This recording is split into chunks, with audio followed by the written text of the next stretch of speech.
couple of workshops ago, we talked about, or we started my question with a notion that our inner being is always in agreement when croaking is the next logical experience for any individual in their moment.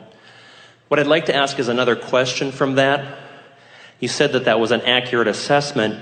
What I'd like go back, and for the benefit of those that are trying hard to catch up with that idea, okay, give them a little more background. When I brought that, it was just about wondering, was there always an internal agreement that when the croaking experience had occurred, that if there was any disagreement about it, it was only our worry-based thoughts about it or anything, because our inner being Well, first always of all, knows. that's what we wanted to clear up. There never is disagreement at the moment of that. That is what causes so much delay in what you call the death experience. As long as there is disagreement, it doesn't happen. Right. Sometimes people have to feel pretty crummy before they let go. So what I'd like to know from that point of view is, when a person makes the conscious, deliberate decision to bring an immediate end to their physical experience through suicide, is that a response to the call of Source?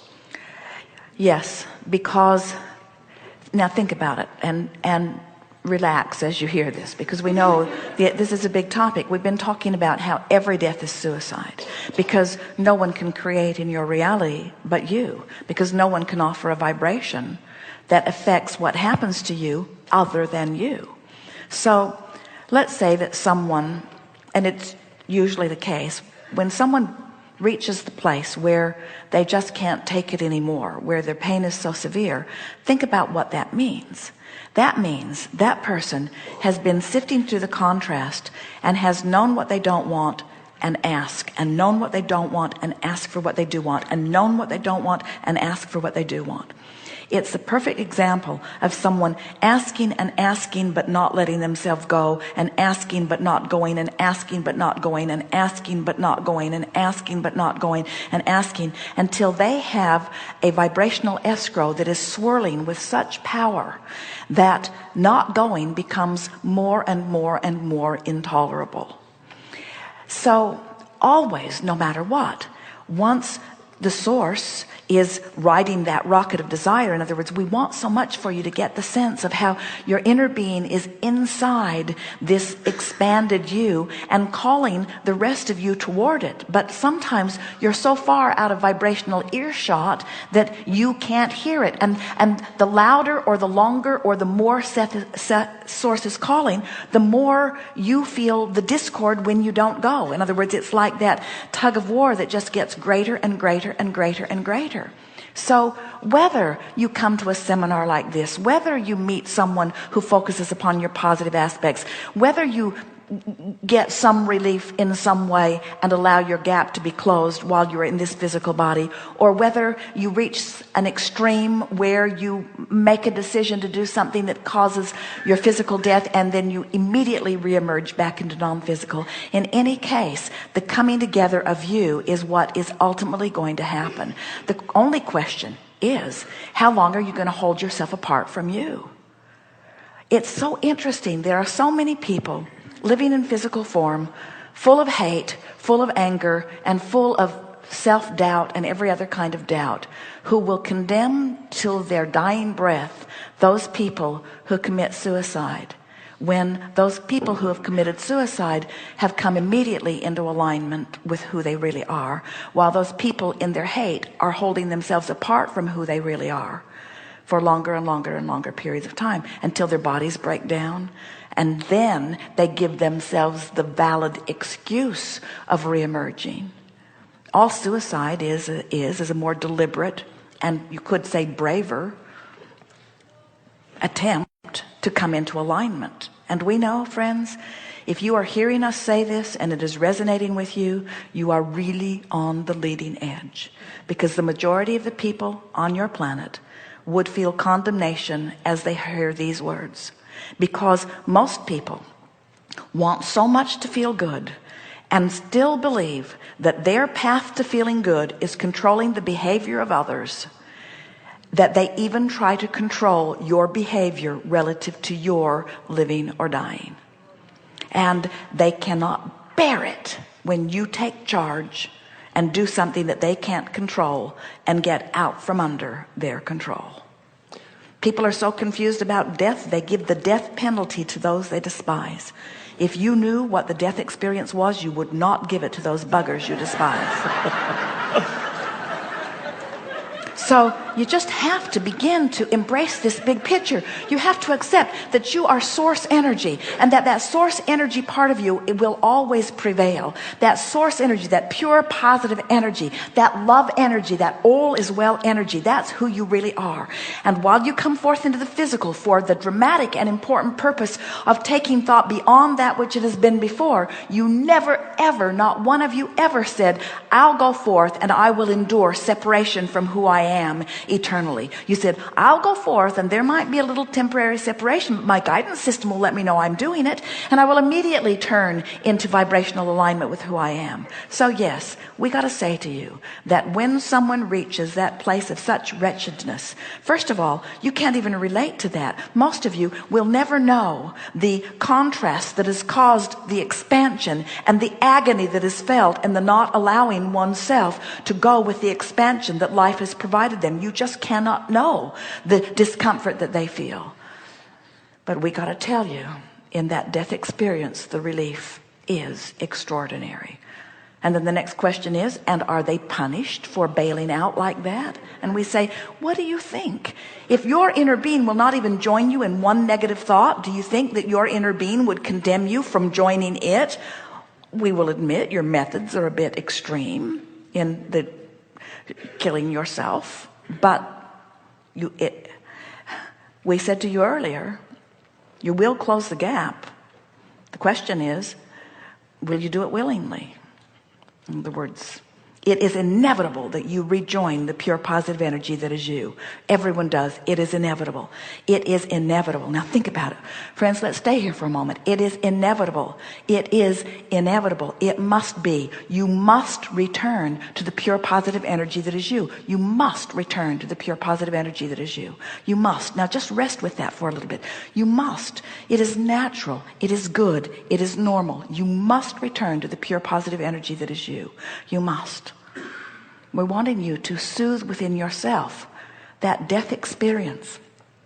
Does it make sense, knowing what you know, that you would be source energy and that you would be willing to subject yourself to a physical experience where you risk separation from who you are if you did not know with certainty that the separation would be temporary? You see? So temporary. Only as long as your negative thought holds you there.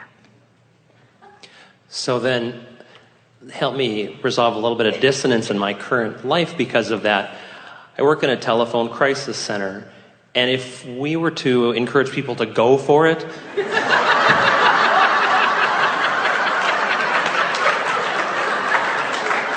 the immediate and abrupt discontinuation of dollars into my life would feel very upstream. Well, we don't disagree with that, but we want to say to you that if you were to do that, 99 out of 100 of them would feel enough relief from your giving them permission to do it that their angst would subside and they would feel better in the moment and they wouldn't do it. But that one would get you fired. It would.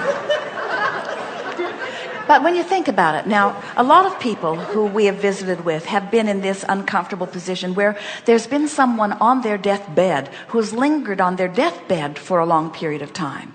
A sort of similar thing, not actually the same, but a sort of where it is pretty clear that this person is far enough gone in their physical deterioration that they're not going to suddenly recover and reclaim joyous life in physical experience.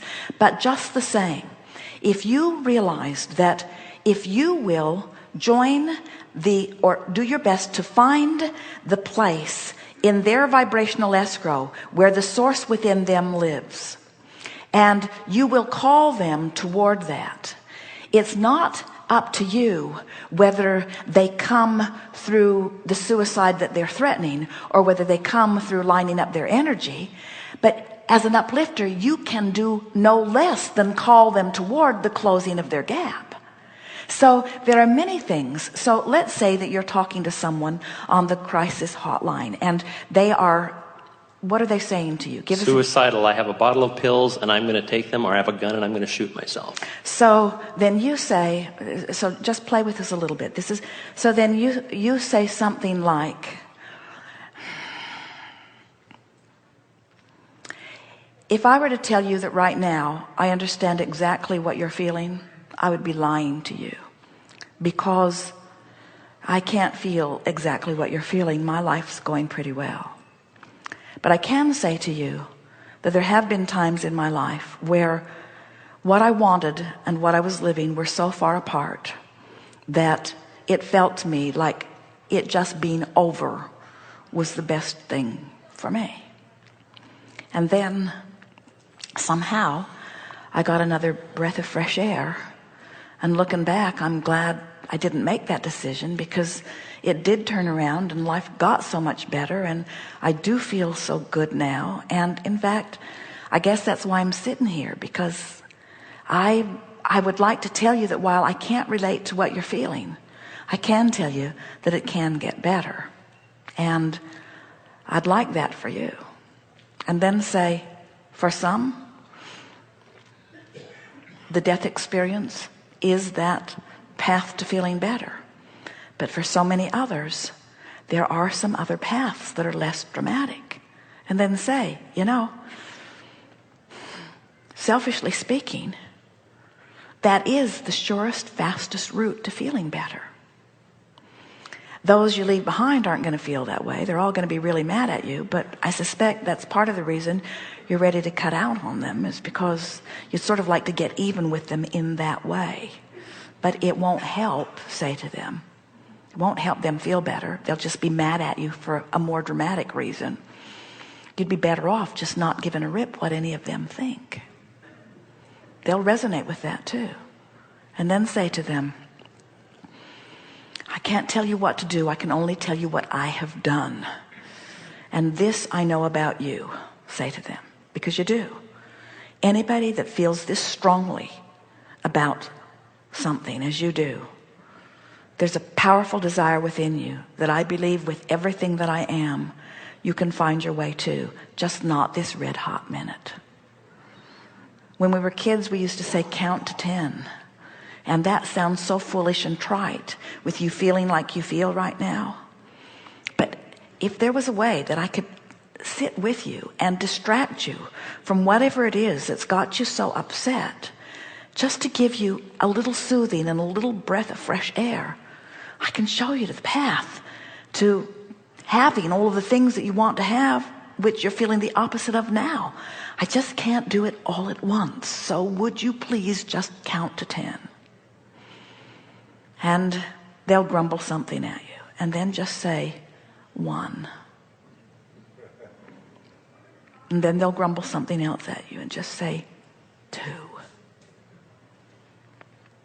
And then they'll grumble something else at you and you say 3.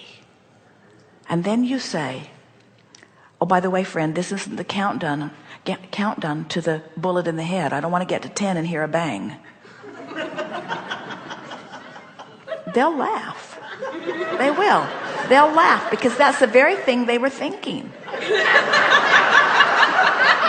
They were thinking, this bugger doesn't know where he's leading me. But now you've got some dialogue going. In other words, because they don't want to do this. They just don't want what they've got. But now you've engaged them in some dialogue, some distracting dialogue. You've distracted them from the trauma of what they're feeling. They are feeling better already.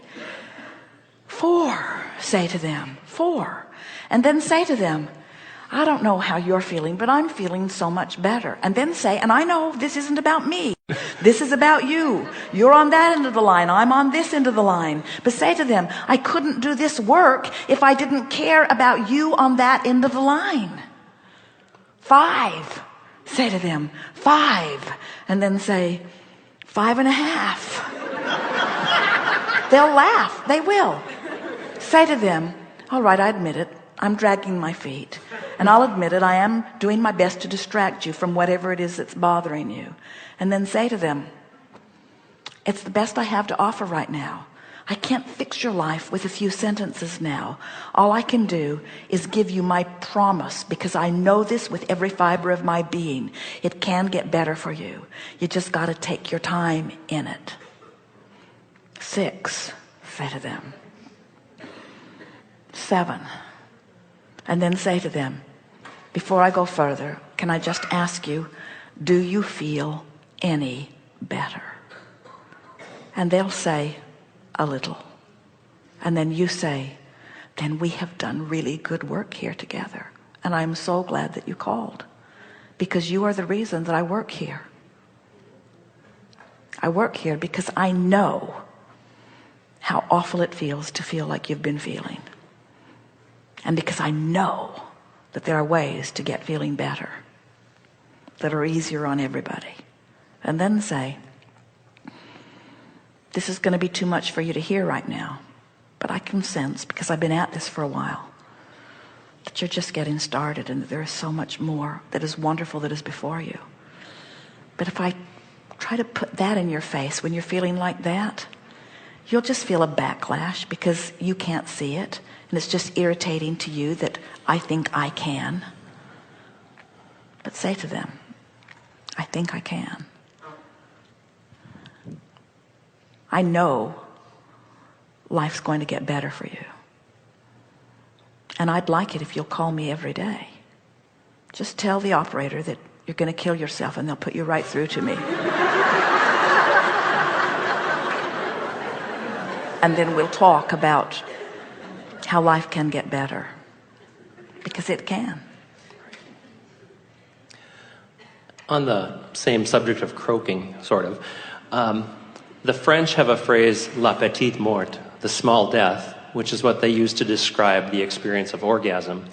Some contemporary authors have coined the phrase, life is foreplay, death is coming. I'm wondering if death really is an orgasmic experience. Beyond description. And when you think about the components that are the same, in other words, the distraction that the rhythm of the physical act itself provides, the combination of, which isn't always the case, but the combination of the combined intentions, there is a distraction from that which troubles, which allows a floating of the cork.